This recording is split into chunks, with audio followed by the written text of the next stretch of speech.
नमस्कार मित्रांनो. मी अजून एक नवीन सीरीज चालू करतोय. ज्याच्यामध्ये शेअर मार्केटमध्ये जी काही फसवणूक होती त्या संदर्भात तुम्हाला काही अपडेट्स किंवा काही माहिती देण्याचा मी प्रयत्न करतो. तर आज आपण हा व्हिडिओ बनवण्यामागचं कारण की आमच्या एका मित्राने मला आमच्या एका ग्रुपवरती हा एक मेसेज टाकला होता, की ज्याच्यामध्ये जे माझं शहर आहे अहमदनगर शहर, तर त्या संदर्भातली बातमी होती, की शेअर मार्केटमध्ये ट्रेडिंगच्या नावाखाली जे काही लोकांची फसवणूक चाललेली होती, त्या फसवणुकीसंदर्भात हा एक बातमी होती आणि या बातमीच्या अनुषंगाने बरेच दिवस झाले मी वेगवेगळ्या विषयावरती व्हिडिओ बनवण्याचं माझं जे काही प्लॅनिंग आहे, त्यानुसार मग मी काय करतोय, की हे एक सीरीज चालू करतोय, जेणेमुळे काय होईल, की तुम्हाला प्रत्येक गोष्टीची व्यवस्थित माहिती मिळेल. तर आजचा जो काही विषय आहे, की शेअर मार्केटमधली फसवणूक. तर जर तुम्ही बघाल, की फक्त हीच बातमी नाही, तर अशा तुम्हाला बऱ्याचशा बातम्या पाहायला मिळतील. वेगवेगळ्या गावातील, वेगवेगळ्या ठिकाणच्या अशा बातम्या असतात. ही एक औरंगाबादची बातमी आहे. अगोदरची जी बातमी होती, ती अहमदनगरची होती आणि याच्यामध्ये तुम्हाला अ, ज्या काही दिसतायत तिथं 72 लाख रुपयाचा इथं लोकांची फसवणूक झालेली आहे आणि अशा अनेक बातम्या आहेत. जर मी तुम्हाला त्या हे करून दाखवतो, की कुठं-कुठं, कुठल्या-कुठल्या बातम्या आहेत तिथं ते बघू शकता तुम्ही, की जे काही जिंती मे बी कोल्हापूर जिल्ह्यामध्ये आहे. तर मधली ही बातमी आहे. त्यानंतर फलटणमधली ही बातमी आहे अजून एक बातमी. तर या प्रकारे तुम्हाला सांगलीमध्ये पण दिसतंय. त्यानंतर करमाळ्याला पण तुम्ही मागच्या काही वर्षी तुम्हाला या प्रकारची बातमी पाहायला मिळालेली आहे. तर इथं बघा, इथं खूप मोठा दिसतंय तुम्हाला 1600 कोटी. तर हे कोल्हापूर, पुणे इथं दोन्हीचं कॉम्बिनेशनमध्ये दिसतंय तुम्हाला. तर हे तुम्हाला अनेक ठिकाणी दिसेल बघा. 2,500 कोटीच्या फसवणुकीचा अंदाज. तर हे तुम्हाला अनेक ठिकाणी दिसेल. याच्या मागचं जे काही कारणं आहेत, ती कारणं आपण पाहणार आहोत आणि का होतं असं? तर या गोष्टी आपण पाहणार आहोत. तर इथं तुम्हाला खूप साऱ्या ठिकाणी म्हणजे अगदी कुठल्या एका ठराविक ठिकाणचं तुम्हाला मी दाखवत नाहीये. तर खूप साऱ्या टठिकाणच्या तुम्हाला अशा बातम्या पाहायला मिळतात. तर हे का होतं? याच्यामागचं कारण काय आहे?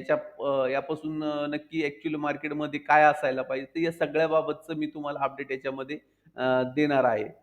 तर या सगळ्या गोष्टीमध्ये जर तुम्ही बघितलं, की आमिष हा शब्द तुम्हाला इथं पाहायला मिळतो, की काय आलंय इथं आमिष. आमिष. दरमहा 5% परतावा देण्याचं आमिष. काही ठिकाणी तुम्हाला हा 10% परतावा देण्याचं आमिष या प्रकारचे तुम्हाला ही इथं बातमी पाहायला मिळत असते. तर सगळ्यात पहिले काय आहे, की हा जो शब्द आहे आमिष, तर हे आमिष कुणाला दाखवू शकतो? जर लहान मुलं असतील त्यांना चॉकलेटचं आमिष दाखवलं तर तिथपर्यंत ही गोष्ट ठीक असते, की अ, त्यांना आमिष दाखवलं. परंतु जी लोकं ज्यांच्याकडे एवढा मोठा पैसा आहे, तर या लोकांना आमिष दाखवणं हा थोडासा अ, म्हणजे हास्यास्पद प्रकार म्हणावा लागेल. कारण अ, बघा, की जर तुमच्याकडे पैसे आहेत, तर त्या पैशाचा विनियोग किंवा वापर कशाप्रकारे करायचा? श्रीमंत व्हावं असं सर्वांनाच वाटतं. मला वाटतं कुणीही माणूस नसेल, की ज्यांना असं वाटत नाही, की आपण श्रीमंत व्हावं. परंतु त्याच्यामागं कोणत्या प्रकारे व्हावं, काय व्हावं? तर बऱ्याचशा गोष्टी आहेत, सायकॉलॉजिकल गोष्टी आहेत, की आमिष दाखवलं म्हणून तुम्ही त्याच्यामध्ये गेलात, तर जो समोरचा व्यक्ती म्हणजे ज्याने फसवणूक केली, तो जेवढा जबाबदार आहे, तेवढाच गुंतवणूक करणाराही त्यात काय असतो, जबाबदार असतो. आता ही जी गोष्ट आहे, तर याच्यामागे सगळ्यात महत्त्वाचं कारण असतं हवं. तर आता आपण लहानपणापासून काही गोष्टी जसं की सोन्याचे अंडे देणारी कोंबडी, ही अशा प्रकारची गोष्ट आपण लहानपणापासून शिकलेलो आहोत. परंतु तरीही त्या गोष्टींपासून आपण कुठलाही बोध घेत नाही. आणि आपण काय करतो, की झटपट श्रीमंत होण्यासाठी वेगवेगळ्या मार्गाचा अवलंब करतो आणि या मार्गांमुळे काय होतं, आपली फसवणूक होण्याची दाट शक्यता असते.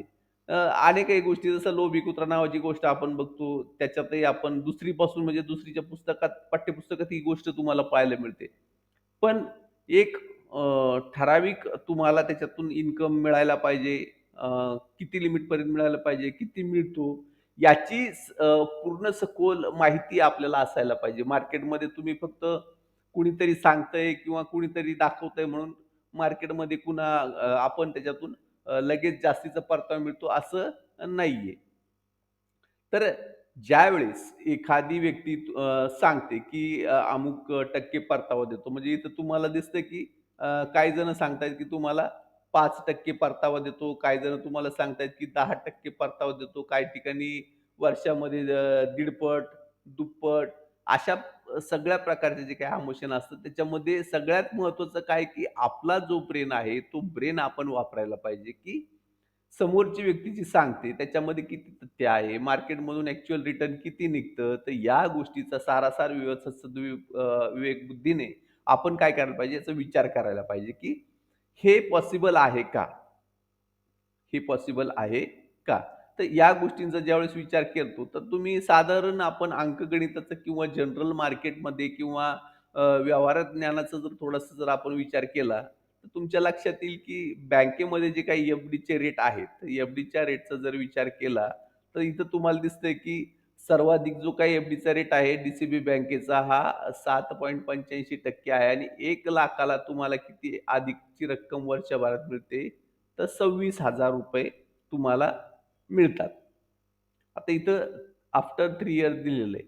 परंतु 3 वर्षानंतर तुम्हाला किती मिळतात? 26,000 आणि जर कमीत कमी रक्कम जर बघितली, तर तुम्हाला इथं दिसते, की कर्नाटका बँकेची दिसते इथं आणि ही 675 ₹18,000 3 वर्षानंतर तुम्हाला काय मिळतायत इथं त्याच्यातून व्याज मिळते. किती वर्षाचं? 3 वर्षाचं. वार्षिक जर बघितलं तर ₹5,700 5,700 म्हणजे या रेशोनी ₹5,700 तुम्हाला एका वर्षाला 1,00,000ला मिळतात आणि इथं जर बघितलं तुम्हाला ₹7,800 तर साधारण पावणे 7 ते पावणे 8 या दरम्यान तुम्हाला एफ-डीच्या जे एफ-डीमधून हा एवढा परतावा याच्यातून तुम्हाला मिळू शकतो.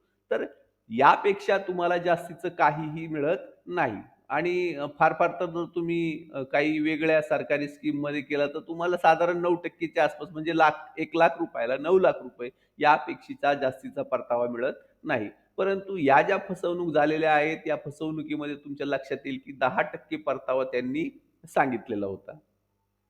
जर खाजगी बँका तुम्हाला पावणे 8-9% पावणे 8% पेक्षा जास्त वर्षाचे व्याजदर देऊ शकत नाही, तर महिन्याला 10% रिटर्न कसे मिळतील? तर याचा एक सारासार विचार गुंतवणूकदाराने करायला पाहिजे. तर इथं काही मी तुमच्यापुढे एक स्लाईड तयार केलेली आहे. त्या स्लाईडमध्ये तुम्हाला इथं दिसेल, की जर 10% व्याजदर आपण जर 10% व्याज जर पकडलं, तर तुमच्या लक्षात येईल, की 10% मध्ये किती रिटर्न मिळतो. तर मी इथं महिन्याचं कॅल्क्युलेशन दिलंय 12 महिन्याचं आणि ₹1,00,000 गुंतवणुकीवरती व्याज. तर 10% नी ₹10,000 महिन्याला भेटतात आणि वर्षाकाठी तुम्हाला 1,00,000चे किती होतात? 1,00,000चे बनतात तुमचे 2,20,000 हे मी सरळ व्याज प्रकारे कॅल्क्युलेट केलेलं आहे. म्हणजे एका वर्षात जवळपास 2.25 पट इथं काय होतंय तुमचं अर्निंग बनतंय एका वर्षात सरळ व्याजाने. परंतु जर ते चक्रव्याढ म्हणजे तुम्ही ती रक्कम म्हणजे हे असे प्लस करत जर गेला 1,10,000, 1,20,000, 1,30,000 याप्रमाणे जर प्लस करत गेला आणि चक्रवाढ व्याज जर काढलं, तर तुमच्या लक्षात येईल की ती जी रक्कम बनते, ती बनते 3,13,000 म्हणजे अल्मोस्ट 3 पट एका वर्षामध्ये 3 पट एवढा काय होतो याचा परतावा मिळतो. तर आता मार्केटमध्ये तुम्हाला प्रत्येक वेळी चांगला परतावा किंवा अधिकचा परतावा मिळेल असं बिलकुल नाहीये. तर जर याच्यामध्ये एक लॉजिकल गोष्ट अशी आहे, की समजा जर ती व्यक्ती 10% एवढा परतावा काढू शकते. आता 10% तुम्हाला दिल्यानंतर त्या व्यक्तीला काहीतरी त्याच्यातून उरायला पाहिजे, मिळायला पाहिजे. ठीक आहे. मग याच्यात असं समजा, की फक्त 10% जरी ती व्यक्ती मिळवू शकत असेल महिन्याला, तर त्या व्यक्तीने तुमच्याकडून ₹1,00,000 घेण्यापेक्षा स्वतः जर ₹10,00,000 टाकले, स्वतः जर ₹10,00,000 टाकले, तर त्याचे किती होतील इकडं? 30,00,000 होतील. म्हणजे एका वर्षामध्ये ₹30,00,000 होतील आणि दुसऱ्या वर्षी परत तिप्पट म्हणजे तिसरी 90,00,000 होतील आणि तिसऱ्या वर्षी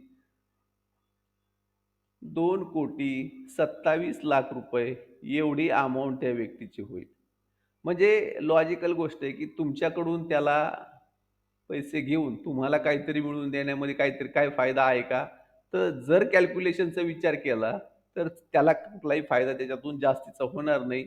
रादर दॅन त्याने स्वतःच्या गुंतवणुकीवरती किंवा स्वतःच्या इन्कमवरती जर लक्ष दिलं, तर तो तुमच्यापेक्षा अधिक मिळवू शकतो.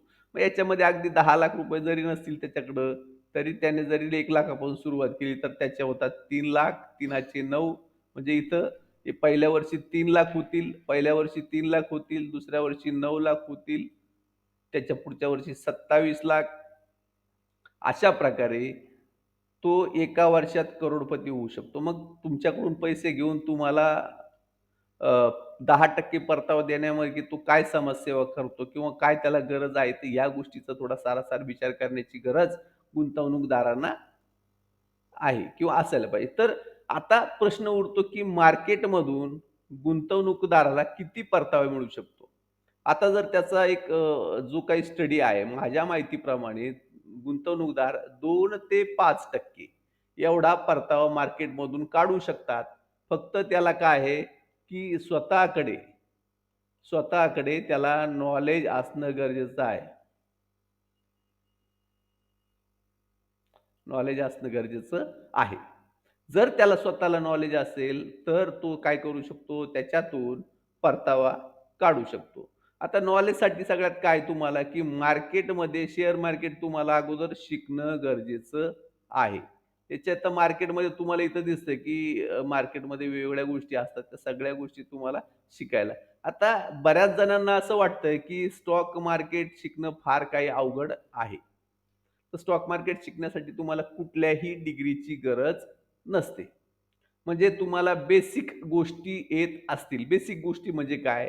तुम्हाला बेरीज वजाबाकी म्हणजे काय? बेरीज आणि वजाबाकी या 2 गोष्टी येतात का? Okay, you are qualified. ठीक आहे. बेसिक इंग्लिश म्हणजे काय? तुम्हाला वाचता येतं का? वाचता येतं का म्हणजे काय? त्याच्यामध्ये फक्त नावं असतात, कंपन्यांची नावं असतात. बाकी काहीही वाचायची गरज नाही.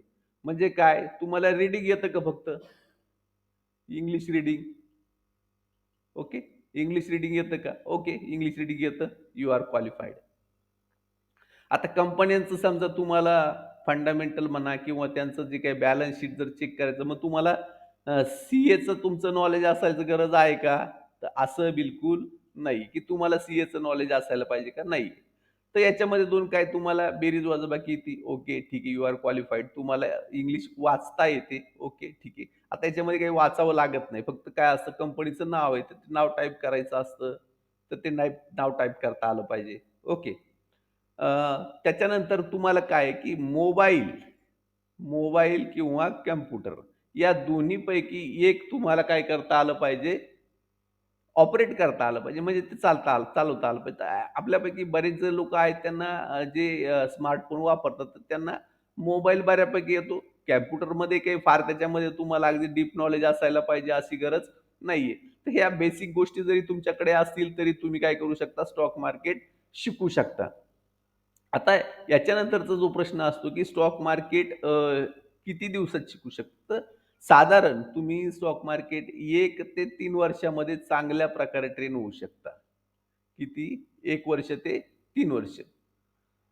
याच्यामध्ये तुम्हाला काय करायचं असतं, सगळ्यात पहिले तुम्हाला स्टॉक मार्केटचं बेसिक नॉलेज घेणं गरजेचं असतं. बेसिक नॉलेज घेणं गरजेचं असतं. आता इथं मी तुम्हाला दिलंय बघा, की इंग्लिश पाहिजे का? तर इंग्लिश तुम्हाला अगदी फार फ्लुएंट इंग्लिश पाहिजे असं बिलकुल नाही आणि याच्यामध्ये फार काही कॅल्क्युलेशन्स असतात का? तर फार काही कॅल्क्युलेशन्स नसतात. म्हणजे मॅथेमॅटिकल कॅल्क्युलेशन्स नाहीये. इंग्लिश फार काही वाचायची गरज नाहीये.